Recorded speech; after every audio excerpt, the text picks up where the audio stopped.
స్తోత్రం కలుగును గాక. మరి ముఖ్యంగా ఏంటంటే ఆంధ్ర క్రైస్తవ కీర్తన పుస్తకంలో నుండి మరి 157వ కీర్తన పాడుతూ ఉన్నాను. ఇది 12 సంవత్సరముల రక్తస్రావముతో బాధపడినటువంటి స్త్రీ ఏ విధముగా ప్రభువుని ఏ విధముగా తను విశ్వసించింది, ఏ విధముగా స్వస్థత నొందింది, మరి పొందిన విధానము, ఎవరి మీద విశ్వాసం ఉంచింది, మరి ఈ విధంగా ఈ పాటలో సమృద్ధి అయినటువంటి అర్థంతో కూడి ఉన్నది. వినండి. యేసు వస్త్రపు చెంగును మాత్రమే ఆశించి ముట్టినట్టి దోసకారుల రోగముల్ వెంటనే తొలగిపోయెను నిజముగా. గుంపు కూడిన జనులతో ప్రభు యేసు సొంపుతోన్ పోవునప్పుడు తెంపుతూ రమణీయొకతే ప్రభు చెంగు తెలియకుండాను ముట్టెను. అంతటను రక్తధార యామెకో కింతైన లేకపోయే. ఇంతలోన్ ప్రభువు ఎరిగి తన యొక్క వింతన్ చూపెను జనులకు. ప్రజలార మీలోనొకరిన్ నాదు ప్రభావంబు స్వస్థపరచే. నిజమంచు ప్రభువు చెప్ప వణకుతో గజయాన వచ్చి నిలిచే. ఒదుగుచుండిన వనితతో శ్రీయేసు అదురుమాను మింకను. ఇదిగో నీ విశ్వాసము రక్షించే ముదిత నెమ్మదిని వెళ్ళు. ఏపు మీరగ యేసును మీ యొక్క ప్రాపుగా నమ్ముకునుడి. ఆపదలు తొలగించును నిజముగన్ పాపముక్తులం చేయును.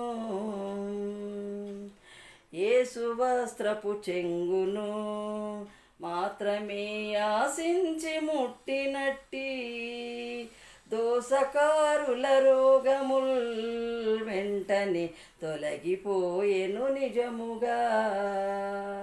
హల్లెలూయా. దేవునికి స్తోత్రం కలుగును గాక. మరి ఆ బిడ్డ 12 సంవత్సరాల నుంచి రక్తస్రావం అంటే మాటలాండి. స్త్రీకి ఆ 3, 4, 5 దినములు ఎంతో భయంకరంగా ఉంటుంది. కానీ 12 సంవత్సరాలు భరించింది. కానీ దేవుడు ఒక గొప్ప కార్యం చేయడానికేనేమో ఆమెను అంతగా మరి అన్ని సంవత్సరాలు మరి బాధతో బాధపడినట్టుగా ఆమెను చూస్తూ ఉన్నాం. ప్రభు యేసు చేత స్వస్థపరచబడవలనని మరి ఆమె అనేక మందికి గొప్ప సాక్షి అయి నిలబడాలి అని మరి దేవుని యొక్క కోరిక ఉన్నది. దేవుడు ఆమె విశ్వాసాన్ని గట్టిగా పరీక్షించాడు. ఆమె విశ్వాసంలో గెలుస్తుందా లేదా అని చూశాడు. ఆమె విశ్వాసం చాలా గొప్పది. నీ విశ్వాసం నిన్ను స్వస్థపరిచింది అని చెప్పినప్పుడు వెంటనే ఆమె స్వస్థపరచబడింది. దేవునికి స్తోత్రం కలుగును గాక. ఆయన వస్త్రపు చెంగులో ఎంతో గొప్ప శక్తి ఉన్నదండి. ఆయన ఊపిరిలో శక్తి ఉన్నదండి. ఆయన నామములో శక్తి ఉన్నదండి. శక్తి సంపూర్ణుడైన దేవుడు. తన భూమిలో శక్తి ఉన్నదండి. స్వస్థత ఉన్నదండి. హల్లెలూయా.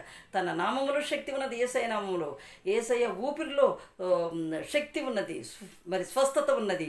ఆయన భూమిలో స్వస్థత ఉన్నది. మరి ఎంత గొప్ప దేవుడిని కలిగి ఉన్న మనము దేవునిలో మనం ముందుకు సాగవలసిన వారమై ఉంటున్నాం. దేవాది దేవునికి స్తోత్రం కలుగునుగాక. ప్రభు అయిన యేసుక్రీస్తును తన్ను ఎందరు అంగీకరింతురో వారందరూ కూడా దేవునికి ఇష్టమైన బిడ్డలే అంటున్నాడు. తను ఎంతమందిని ప్రేమిస్తున్నాడో దేవుడు అందరినీ ప్రేమించే దేవుడే. కానీ మనమే ఆయన దగ్గరికి వెళ్ళలేకపోతున్నాము. మనమే ఆయన కవిగిల్లో చేరలేకపోతున్నాము. దేవుడు పిలుస్తూ ఉన్నాడు, నా కుమారుడు, నా కుమార్తె రా అని.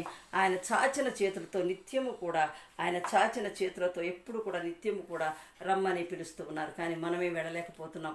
ఈ యొక్క చెడు కార్యకలాపాల్లో ఉండిపోయి, చెడు ఆలోచనలు, చెడు తలంపులతో ఉండి మనం ఎన్నో రకరకాలుగా మనము ఈ విధంగా బాధపడుతూ ఉన్నాం.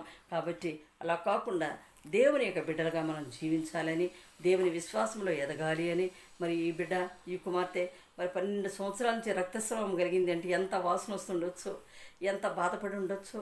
నడవలేని స్థితి, మురికి వాసన, గలీజ్, ఎంతో అటువంటి స్థితిలో నుంచి దేవుడు ఆమెని మరి రక్షించాడు. ఆమె ఎంతగా వేచి ఉన్నదో. యేసు ప్రభు వారు వస్తారట, ఆయన స్వస్థపరుస్తున్నాడట, అంత వేచి చూసింది.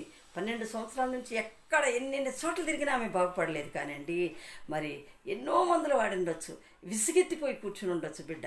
ఇక నేను కాదు, అట్లా కాదు, నజరేయుడు యేసు వస్తాడట, ఆయన దగ్గరికి వెళ్తా నేను. మరి ఎట్లా వెళ్ళాలి? నడవలేను, వాసన. అందులో అంత జనసమూహంలో ఆమె వెళ్ళగలదా? వెళ్ళలేదు. వాసన.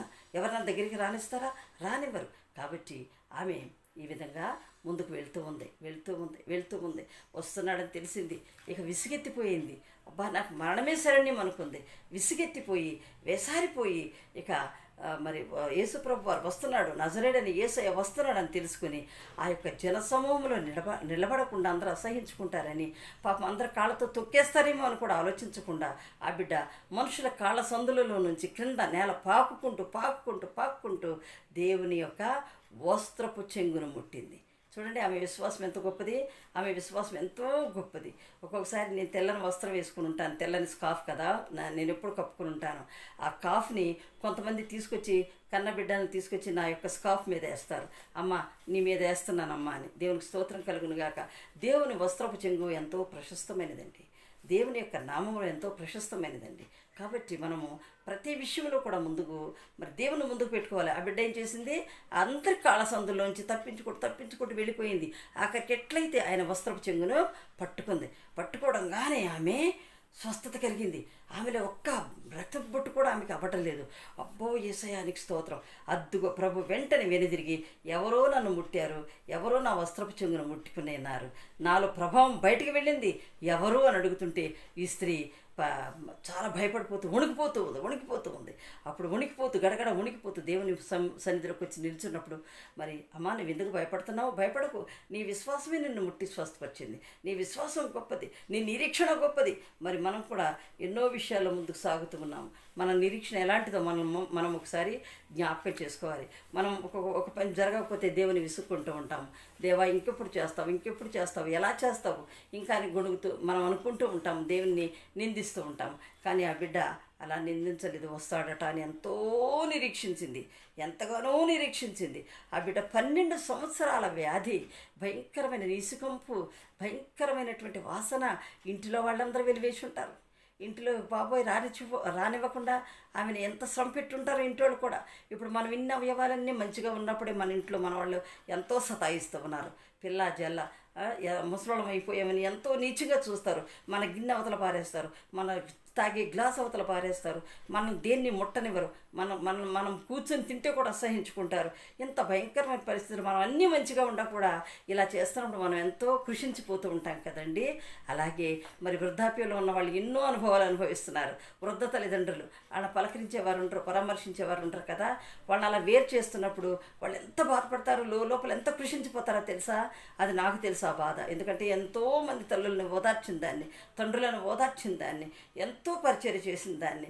కాబట్టి నేను కూడా ఎలాంటి పరిస్థితులు ఎదుర్కొంటున్నామో మరి వృద్ధాప్యంలో అది మనకు తెలుసు, మన వేదన మనకు తెలుసు. కాబట్టి ఈ బిడ్డను అన్ని రకాలుగా ఇంట్లో వాళ్ళు కూడా ఎంతో వేధించి వెలివేసి ఉండొచ్చు. మరి కాబట్టి ఆ బిడ్డ ఎన్నిటికీ మరి తాళుకుంది. తప్పకుండా నజరేయుడకు యేసు వస్తాడు, నేను తప్పకుండా ఆయన చూస్తాను, ఎట్టగొట్ట చేసి ఆయనకి ఎదురుగుండా వెళ్ళలేను, అసహ్యంగా ఉన్నాను కదా, నేను అసహ్యురాలను కదా. కాబట్టి ఆయన వస్త్రమన్నా ముట్టుకుంటే నేను బాగుపడతానేమో అని నిరీక్షించింది, ఆశించింది. తన ఆశను దేవుడు నెరవేర్చాడు. మరి చూడు, తన ఆశ నెరవేర్చబడింది. దేవుని యొక్క మహిమ ప్రభావము ఆయనలో నుంచి బయటికి వెళ్ళినట్లుగా ఆయన గమనించి, ఎవరో నన్ను ముట్టారు, నా ప్రభావం బయటికి వెళ్ళింది అన్నప్పుడు వెంటనే ఆమె వచ్చి గడగడ వణుకుతూ ఆయన ముందు నిలబడినప్పుడు, నా కుమారి, నువ్వెందుకు భయపడుతున్నావు? భయపడకు, నీ విశ్వాసమే నిన్ను స్వస్థపరిచింది కనుక నీవు స్వస్థత కలిగి నువ్వు జాగ్రత్తగా నెమ్మదిగా వెళ్ళు అంటాడు. ఎంత గొప్ప మాట అండి. నీ విశ్వాసం నిన్ను స్వస్థపరిచింది కనుక నువ్వు విశ్వాసం కలదానవే, నెమ్మదితో వెళ్ళు, ఇక నెమ్మదిగా బ్రతుకమ్మా అంటాడు. ఈ 12 సంవత్సరాల వ్యాధికి పోయినప్పుడు ఆ మనిషిలో ఉన్న ఆనందం ఎంత గొప్పదండి. మనం ఏ విషయంలోనైనా పోరాడినప్పుడు, మనం ఏ విషయంలోనైనా మరి దేనిలోనైనా మనం పోరాట జీవితంలో ఉన్నప్పుడు, ఆ పోరాటంలో గెలిచినప్పుడు మనం ఎంతగా ఆనందిస్తామండి. చెప్పలేనంత ఆనందం, చెప్పలేంత. మనిషికి చెప్పుకుంటుంటాం, మనిషికి చెప్తాం ఆ సాక్ష్యాన్ని, మనిషికి చెప్పుకుంటాం. తీరదు. దేవుడు చేసే గొప్ప మేళను మనం అనుభవించాలి అంటే మనం కూడా మనం సిద్ధపరచుకోవాలి. మనం నిరీక్షణ కలిగిన వారమే ఉండాలి. మనం ఎన్నో విషయాల్లో కూడా మనము సిద్ధపరచుకొని, మనం సిద్ధపరచుకొని విశ్వాసం కలిగి, నిరీక్షణతో విశ్వాసము కలిగి, పట్టుదల కలిగి, ప్రార్థన ఎందు విసుకక వేసారక మరి మోకరించి ప్రార్థన చేయటకు మనందరం కూడా మనం సిద్ధపరచుకోవాలని దేవుని నామంలో నేను కోరుకుంటూ ఉన్నాను. మరి మనకున్న బాధలు వ్యాధులు, మరి వృద్ధులైతే ఒక ప్రక్క ముసలివారు అయిపోతూ ఎన్నో శ్రమలు అనుభవిస్తూ ఉంటున్నారు కదా. కానీ వారి గురించి మనం ఎంత బాధ్యత కలిగి ప్రార్థించవలసిన వారమై ఉంటూ ఉన్నాం. దేవుడి కొద్ది మాటలు దీవించి ఆశీర్వదించును గాక. ఆమేన్. ఆమేన్.